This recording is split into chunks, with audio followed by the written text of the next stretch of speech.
Апточканы тартуу. Иә, бул чыгарма меники.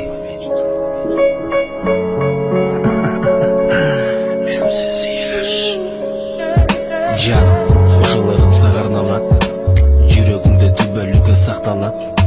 Сага айтайын деп айтылбайт, бирдеме мени карбайт, айтканга оозум барбайт. Жан дүйнөм ыйлайт, саздайт, мунга батат, өзүң качан сезесиң, жан дүйнөмдүн кыйналганын. Бүгүн сага айтам сырларымды, айтпасам болбой калды, мага тарынба. Ырыңды угуп алып ыйлаба, эң башкысы асынып алба. Соранам жаным, сураны чындык жеткен какпа.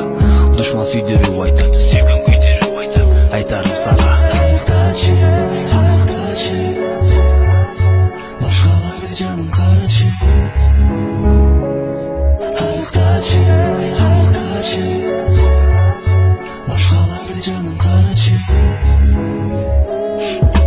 Эрте менен таң атпай жургачы, фитнеске барчы, акчаны менден сурачы, эптеп чыдачы, диета кармачы.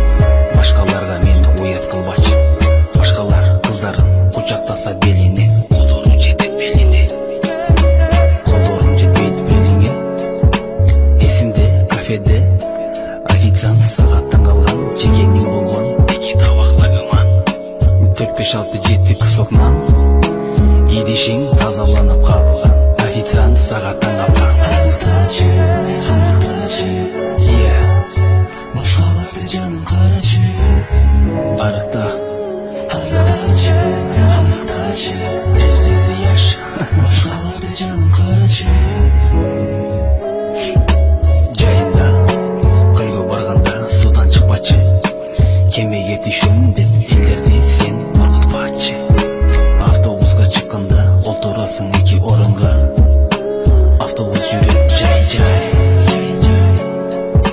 Менин оң бутум, сенин оң колуң, менин бармагым, сенин чыпалагың болуп турса, анан кантип сага шакек белек кылам ардагым.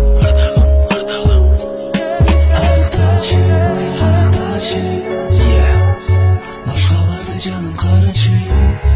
Арыкта, Айыктачы, элсиз яш. башкаларды жаным карачы.